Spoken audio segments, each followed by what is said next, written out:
Yay! Okay. I feel like the only person here that doesn't know. Oh my god. So, the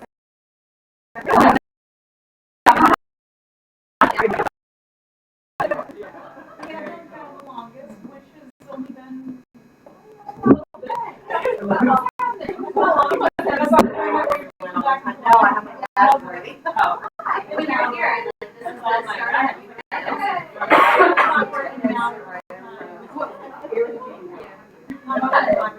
oh, all right. So I do all the now that Grady's on the verge, everybody's not taking any of Grady's patients in the South Campus is not doing surgeries anymore. We get all of them. Wow. Yeah, they had people. It was like this for 3 months. Oh, wow. Oh, they better not. Well, it was 150 patients. It was 3 feet. It was water. No, wasn't it the 3 floors? The water main broke on the side. And it was enough to flood 2 football stadiums.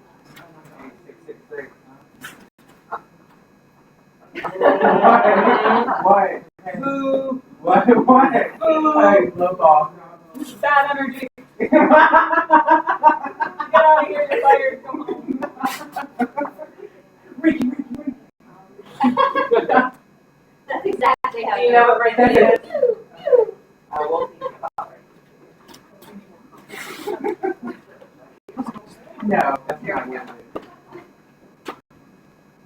Okay, so does everybody, a little housekeeping, everybody knows where the restrooms are? Yes, ma'am. If you come around this hallway, in the first hallway on your right, there's 2. There's one ahead of you and one like right next to it, or like that. When you flush the toilet, just make sure you hold down the thing, like, circle, and then go down it. That's a housekeeping. Help yourself to snacks and drinks. And then we'll get started with the next one.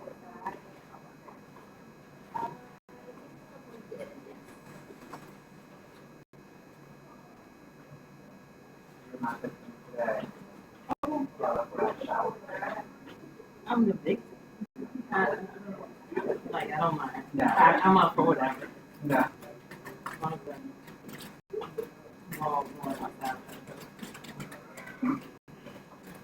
Why was it 69 degrees yesterday and it was 31 tonight? I walked out. It was cold. It was that wind. What is that all about? There was a tornado on the edge of Alabama yesterday, so we're getting all the way.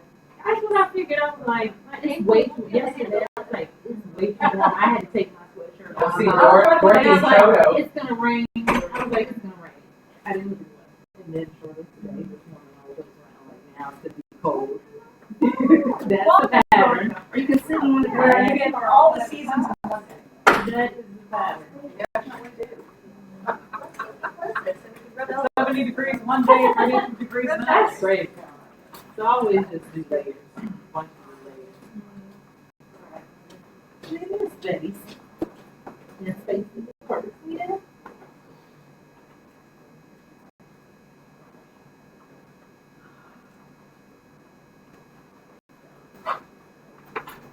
All right, everybody comfortable? Don't need again, all you want to know that.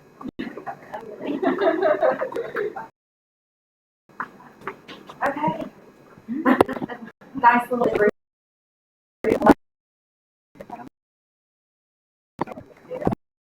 Picture, like behind y'all. We all get that.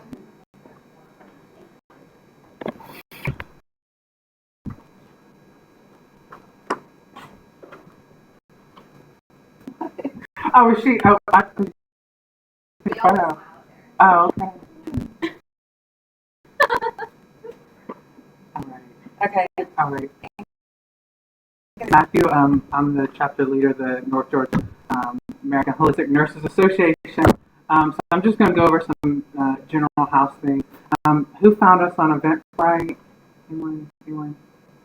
Okay, so we have the our website that has most of the stuff. So you can go through the events page, and that will have a lot of our events. We have about 5 or 6 speakers lined up for next year. Some CEU activities as well.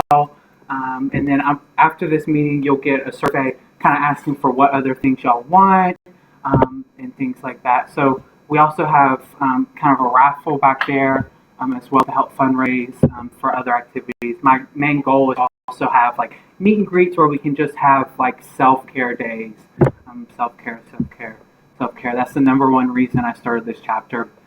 And to have activities where we can get, certifications or workshops or just to, kind of help grow professionally beyond just doing CEUs for our license. So you can get through on this as well as a live stream. So all this is being live streamed. If you ever can't make it, you can get it on YouTube Live. I'm so gracious to have Kat and Julia host us. So like they said, just try to respect our home here, clean up. We're going to alternate our meetings between Kennestone and this Atlanta Medical Center just to kind of help people, as they're traveling. I know it can be difficult. I chose this time. I know it's kind of late, and I know y'all all have obligations and things. Just so as nurses can come off their shift, maybe pop in for 20 minutes or an hour, whatever they can do just for that self-care. So, again, that's all of that.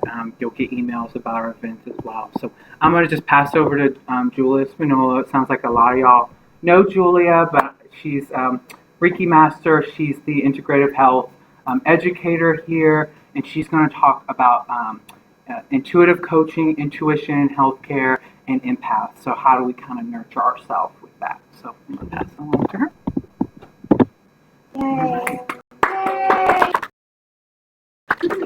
See it. Is it going? Thank you. So we have a intimate group. So I really wanted to kind of be the facilitator for this talk so we can all learn from each other. So even though I'm up here talking and have a slideshow, please feel free to speak up, add to the conversation, because I believe I don't know everything. I learn from everybody. So keep that in mind. So how many here are healthcare workers? Yeah. Okay. But you guys are too, because you're helping, people thrive, that self-care. So yes, everybody here. Did you? We're not here to learn. Love it. What do you do? I work in a band. Oh, great. Okay, so this is what I want. More people in the community. Yeah, just to open your mind and to learn these things. You Not can invited. Okay. consumer stuff. So we're kind of, since we are mostly in healthcare, we're going to focus on healthcare, but this can be applicable to any part of your life or whatever, whatever you do for a living. Okay, so let me see. I'll go to next. Just arrow over. Arrow over. Or space bar. Oh, space bar. And it doesn't want to do it. There we go. So in healthcare, where are we now? How's our healthcare system? I love your smile with that. It's what? I played the Simply the fifth. What are we seeing in healthcare now? sick care. It's more sick care. How are our providers? Burnout. Yeah, burnout is the big thing. We have very high turnover rates. We have very low retention. People getting out of the profession of healthcare, and this is doctors and nurses, all in any techs, everybody in healthcare. We're seeing this trend. And there was a recent Mayo Clinic study that estimated the loss of productivity due to physician burnout is equivalent to eliminating 7 entire medical school classes across the nation. So that's a lot of people. So we are looking at about half of the doctors and a third of nurses are experiencing burnout, which is very profound because as we know that burnout really affects our patient care. So we have more medical errors, people stay in the hospital longer. What else do we see? Come on, nurses. Well, I'm not a nurse, but it's when the healthcare people are tired, it affects the patient care. It affects the patient. They see that we're not as active with them, we're not as upbeat, as cheerful, as supportive as we should be with them because we're just thinking about going home, going to bed, and not first and foremost with the patient. Right. Instability. Mm-hmm. So, just being short, even verbally or physically abusive from the child towards other staff or even patients, and then the patients right back. Mhm. Right. So what can we do to help with burnout? Yes, take care of ourselves. So a few of the things that we're going to cover today are looking at how we do take care of ourselves. And the first one is mindfulness. So look what we're up against. We talked about burnout. And I love research. Being a doctor of nursing practice, I research stuff all the time. But they have found there was one study that was done that just hearing a phone alert, because with nurses you carry your phone or you feel it vibrate, makes people 3 times more likely to make a mistake. Just that sound alone. So we're hearing these bells and whistles all the time. Imagine every day at an 8 or 12-hour shift. How often are people going to be able to make mistakes? It's like a trigger for them. Cortisol, every time you hear that, Yeah. you do. And now you're just like, I can feel my cortisol rising. Right. So you're getting all of this. You have the physical manifestations of disease that's happening in us as healthcare providers as well. But how well does mindfulness work? Do y'all know? Do you practice mindfulness daily here? Okay. Tell me what you do. The body scanning, Okay. or even just at lunch, just throughout the day, taking a minute to take a deep breath. Who else?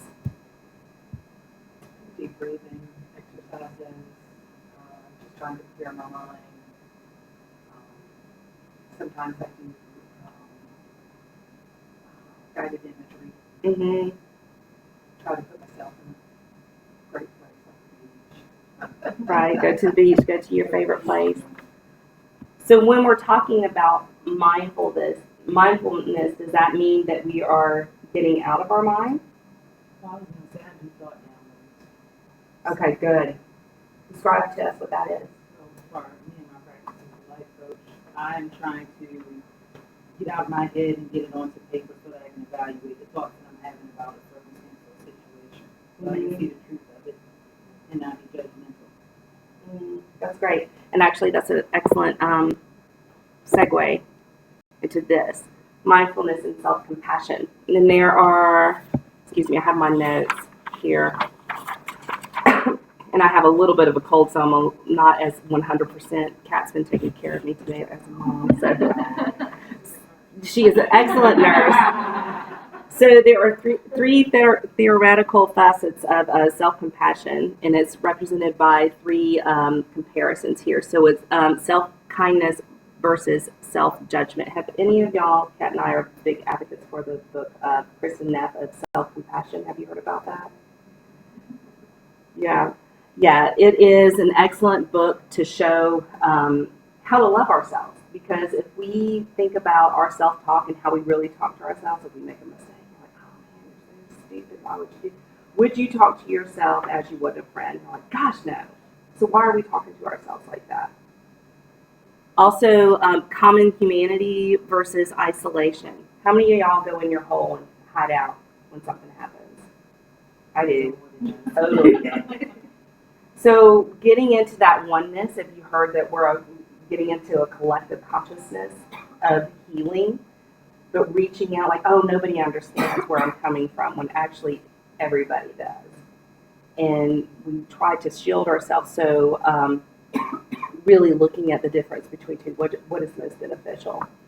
And also mindfulness over identification. What does that mean? I guess it would be, it's just a state of just being aware or being present in the moment instead of constantly labeling stuff like, I'm sad, I'm happy, I'm this, I'm hungry, I'm this, or trying to look to the future or the present. It's that it's constantly holding on to something versus just passively letting stuff. Yep. Absolutely. Very good. Star student here. Okay. So did y'all want to cover anything about with mindfulness? One tool that I do when I'm feeling anxiety or something, or even just like anger about something, I put my hand on my chest. Either my hand here and here, belly and chest. But if I grocery store, I'll just do it at my desk instead of walking around like this. But it just, like, it's the fastest thing for me to just pull myself back into the present moment, because I know that if I'm aggravated about something because it wasn't done my way, Yeah. that it's that person's really just trying to do a good job. And so coming back to, okay, why am I really upset about this? This just calms everything down and slows it down. Right. So not the, kind of what you were talking about, of not necessarily deflecting it and going somewhere else, but staying with it and asking it some questions. But touching your body is really helpful. Back to the present moment. Right. I have a mantra to get me back to presence. I am here, I am here, I am here. Just run that, just to calm me down. So excellent points. Okay, so burnout and empathy. Do you think that those two things are related? So how are they related? Do you think it's because of there's an increase in burnout when empathy drops? Or do you think that burnout happens when people are too empathetic? Which one of the two? I would say it's a vicious cycle. Okay. And so, there's no empathy and it causes more burnout, and people are like stressed, they're short with each other, they're not as productive, people are getting mad about the productivity, or management is demanding more productivity, and so it leads to less empathy, which leads to more burnout, and it's just a vicious cycle, and you have to break that cycle. In some form. What about, and we'll cover empaths in a moment, but what about people that are very empathetic? Do you think that that is correlated to if they're more increase of being an empath or empathic? They're definitely more open to it. Right. Yeah, they feel it. Yeah. Especially with patients. I know that not everybody here is healthcare specifically, but with patients, you need to have a lot of empathy going outward. Right. Because they're the ones that are sick, they're the ones that are hurting. Care that you could be taking care of yourself, you're putting towards your patients, you're putting towards them. Therefore, by the time that you're done at the end of the day, you have nothing left for yourself. Right. Yeah. And we'll get into that too on how to help. But actually, it is about the same. There's been more research done on the increase in burnout when they see the empathy drop. And they've actually done studies on medical students. By their third year, their empathy starts to, and that's where the burnout starts. So there's a direct correlation there. Very interesting stuff. I think too, just and I see this a lot in the work that I do, that if you're working a lot with a patient population who is very sick or very traumatized or dying, right? There's a lot of work that you have to do within yourself to remind yourself that you're not there to fix or save them. And sometimes when that boundary gets crossed within yourself, or there's an expectation that you're supposed to be always going above and beyond, that's when it starts leading to burnout and also just that feeling. Absolutely. Of Yes, I absolutely. asked that question about where does compassion fatigue fit into the conversation. It can. I mean, I don't have it covered, but I think it does with burnout. It's a component of burnout. It's a compassion fatigue. And empathy is very heavily weighed with that. I'm actually creating a class for our nurse managers that deal with that compassion fatigue. So I'll have to let you know what that is. But it really does. I mean, it's kind of all together. Absolutely. You guys are so good. Together. I mean, I don't think I ever had a name, sorry. go ahead. I don't think I ever had a name for that. Compassion. Yeah, it's just where I you. go in to kind of hide. Yeah. Right. Just like be alone for a little while. I just need space for me right now. And mine's Yeah. the complete opposite, where I start to get snippy and I know that I shouldn't. Yeah. So that's when I quiet myself and go back to Right. because I know I can act irrational. Right. Well, I think like for me, I'm in the ICU, and it's when I carry everybody else's emotion, and I don't I'm not mindful.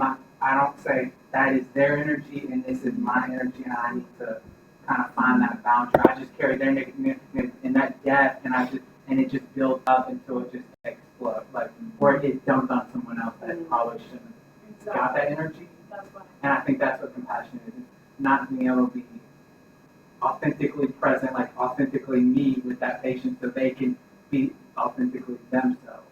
And that's kind of more what I meant, but I didn't Yeah. understand, which is, you know, I take in all of the feelings and then I get snippy on Oh. people that don't deserve that. And that's when I know that I'm wrong. Right. Or just being mindful of maybe it's not yours. It's not necessarily you're in the wrong, but you can just be like, oh, right, okay. Or like just being mindful of where are those thoughts coming from, or what's actually happening within you. Are you just hungry? You know, like it doesn't mean you're in the wrong because you're hungry and you're angry. You And know, I shouldn't be taking out.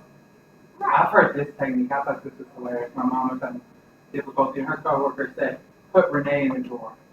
I thought it was funny. It's funny. Who It's was like Renee? Renee's this like rude, manipulative. Like I mean, I don't want to describe the whole skit. Like, monster. It was funny. It was funny. She basically described Renee's like Courtney Love.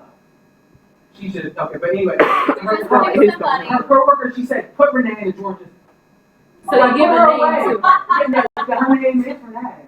So if your manager's coming at you, you know, the wrong way, just say, "I'm putting things in the drawer, and we're gonna put that there. That's not mine." Whatever my name is backwards, that's the angry name. Yeah. So I'm like, so backwards, that's Eli. That's the person in the mirror that I don't like. Yeah. So Eli was hungry. Yeah. So you just I'm got. gonna put Eli in the drawer. Yeah. Put it in the drawer. Put them in the drawer. Yeah.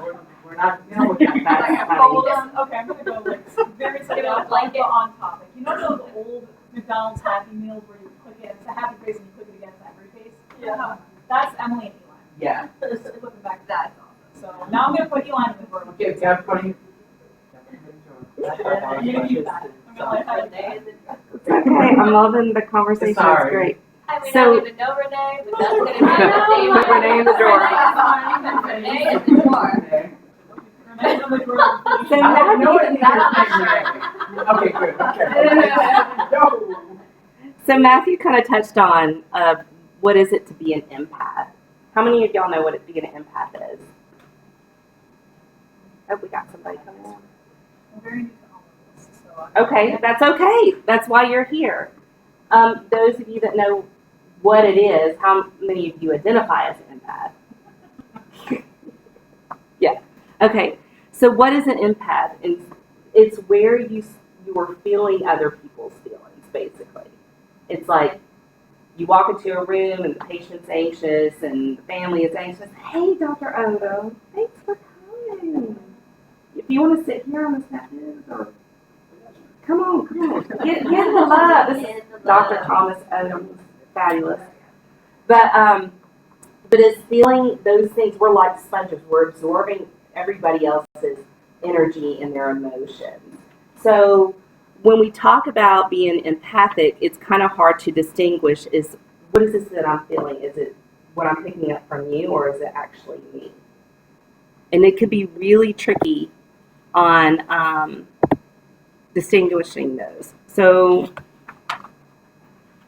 anybody want to tell about being an empath? Your personal story? I'll share. I remember years ago, I was in my naturopathic position, and I was like, how do you get that off of you? I didn't know energy, I didn't know what it was, but I was like, how do you get it off of you? Because I just knew when I was working with the patient, when I would come out of the room, I was exhausted with some of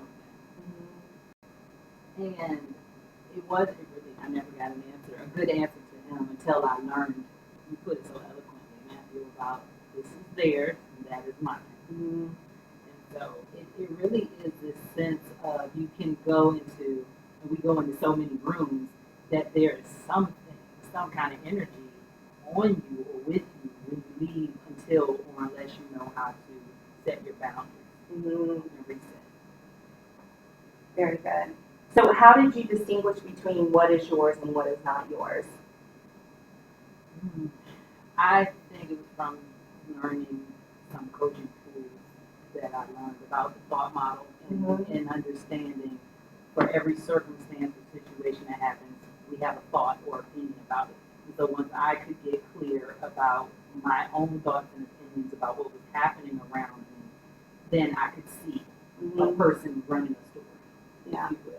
And then I didn't have, because the thought begets the feeling, feeling turns to actions, the actions over time turn to results. So once I understood that for myself, then I could see, oh, that's not true at all. Yeah. They're just having a thought or an opinion about that, and that's how I got to more logically or objectively see the difference. That I had to learn that first, that skill, and then now I can do it more intuitively. That's fantastic.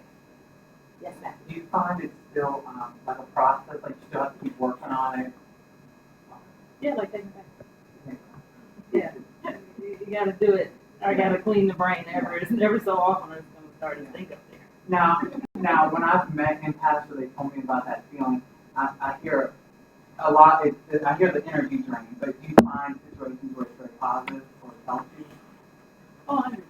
Like, I think some people also look at like extroverts and introverts, and so you have to know where you gain energy and where you lose energy, and the balance for me. And I know about how many in a group I can deal with for how long. Anybody else want to share how they recognize the difference? Yeah, you're smiling. Well, you know me well. I know I have to work at it like every hour. To check. It's like I'm always checking on every, like, is that mine? Is that not mine? Okay, that's not mine. Of feeling, you know, and also doing that self-protection, which is that in your, are we talking about self-protection? It's not a slide, but we can definitely talk about that. Because I know Please. for me, I have to constantly Because we're going to segue into protection, it. which for me, I use Reiki. Dana is my Reiki teacher. And to protect myself, but then even with protecting myself, I still pick up on other people's stuff.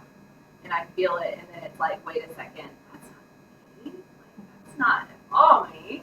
But then I'm able to like see that, be aware of it. Like, okay, where is that coming from? You know, if you go to the grocery store and you go in without a headache, you feel great, and you leave and you have this headache, and you're like, wait a second, who left without a headache? Because I know also, you know, like that's just what we do as humans, empaths, as you know, not even realizing it.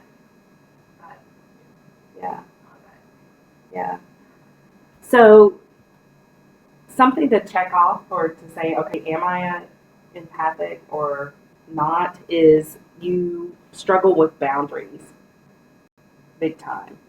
Because we want to fix people, we want to help everybody, we don't know where the fine lines are, what's not okay with us. We're kind of really just open, and we don't, you know, have those walls that we're just like free spirit. Oh yes, I'll help you, that kind of thing. So very poor boundaries. It's where there's not a beginning and an end. Anything is just fluid throughout. You know, you have a conversation and then you're ruminating about it later on. You're still carrying that energy around you. Also, you're often not in your body, so you dissociate, where you feel like you're really just kind of like, am I really here? And you're kind of, I think that does with the mind, with you're not present, and you're more of what's going on with other people. Does that make sense? Also, vulnerability. You're very vulnerable to emotional contagion. So somebody's very upset or whatever, you're taking that on. You're weepy. Again, you're not identifying, is this them or is this me? I don't know why I'm feeling this way. You have question yourself. That might be, oh, hello.